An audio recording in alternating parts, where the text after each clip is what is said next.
राजधानी दिल्ली में एक बार फिर से ताबड़तोड़ फायरिंग से दहल गई है। दिल्ली के शाहदरा में एक कारोबारी पर अंधाधुंध गोलियां दागी गईं, जिसमें उसकी जान चली गई। जानकारी मिली कि मॉर्निंग वॉक पर निकले कारोबारी पर 4 राउंड फायरिंग की गई। बाइक सवार 2 बदमाशों ने फायरिंग की इस वारदात को अंजाम दिया है। पुलिस फिलहाल लूट के एंगल से भी मामले की जांच कर रही है। कारोबारी की उम्र 52 साल बताई गई है।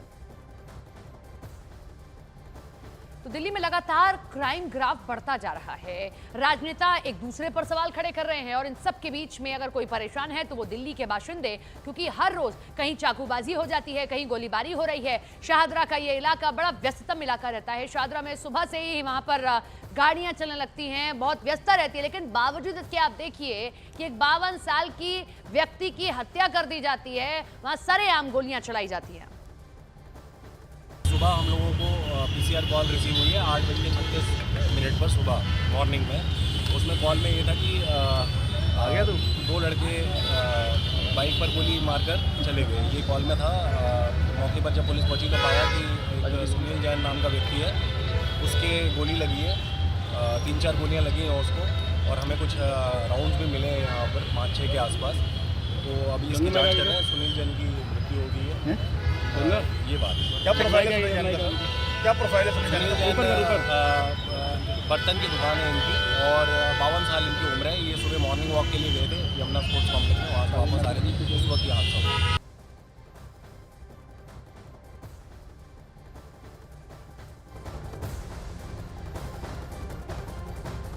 दिल्ली में हाल फिलहाल में क्राइम का ग्राफ अचानक से बढ़ गया है, जिससे राजधानी में आम लोगों की मुश्किलें बढ़ गई हैं और आम लोगों की सुरक्षा पर सवाल उठ रहे हैं। हम आपको कुछ आंकड़े दिखाते हैं, समझिए जरा।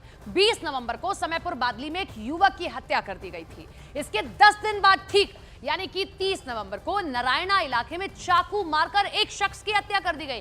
फिर अगले ही दिन यानी कि 1 दिसंबर को प्रशांत विहार में चाकुओं से गोदकर डिलीवरी बॉय की हत्या कर दी जाती है। 2 दिसंबर उसके अगले दिन मंगोलपुरी इलाके में गोलियां चल जाती हैं और युवक की हत्या हो जाती है। आरोप लगता है पड़ोस में रहने वाले बदमाश पर। 4 दिसंबर को प्रशांत विहार में कलेक्शन एजेंट के साथ 22 लाख रुपए की लूट हो जाती है। 4 दिसंबर को ही देवली गांव में एक शख्स ने अपने माता, पिता और बहन की हत्या कर दी। यह है दिल्ली की क्राइम कुंडली।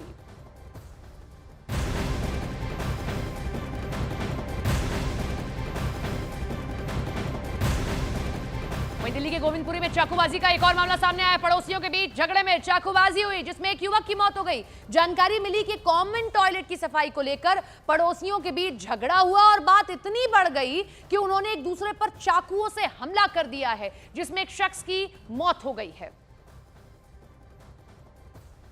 दिल्ली का गोविंदपुरा इलाका, हम आपको सिलसिलेवार तरीके से हमने तारीख तर तारीख दिखाया कि कैसे बीते 1 से 2 महीनों में दिल्ली में अलग अलग इलाकों में चाकूबाजी की घटना होती है, गोलीबारी हो जाती है, कहीं लूटपाट हो रही है। दिल्ली क्राइम में किस तरीके से अव्वल होता जा रहा है, आगे बढ़ता जा रहा है।